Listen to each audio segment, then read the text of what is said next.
the leading killer of people ages 5 to 29 around the world isn't war, drugs, or suicide. It's road crashes.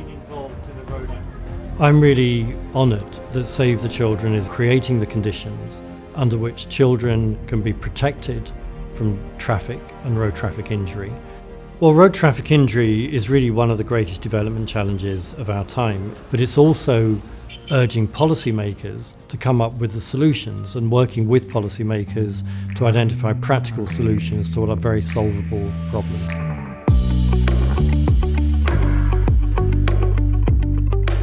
Well, here in Thailand, this is one of Save the Children's first projects in terms of road safety. We're focusing on getting children to wear helmets. It's only 7% of children who are wearing helmets in Thailand, even though over 1 million of them are riding motorcycles in the country.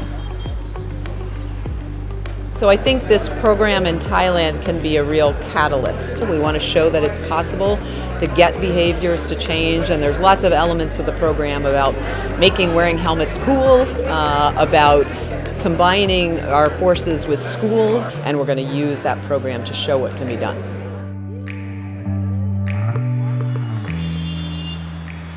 So I'm standing here at one of the busiest intersections in Delhi.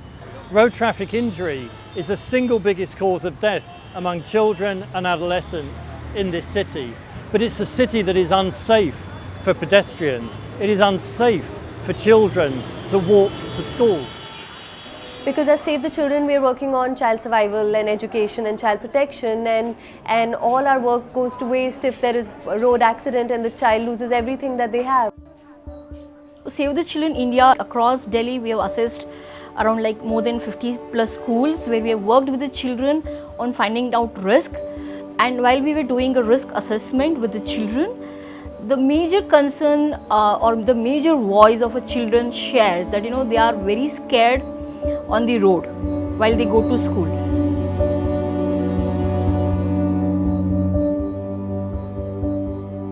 This is his father, Anil Kumar. He's a daily worker, so if he's been here for 5 days. He hasn't been to work, but how many days he'll be off work? What happens after that? Because 3 months later, he may still be unconscious and he may be ready to go home. But unlike the Western world, there is no rehab center, so where would he go? And if he goes home in a one-bedroom house with 4 other people, who's going to feed him every few hours? Who's going to look after his personal needs?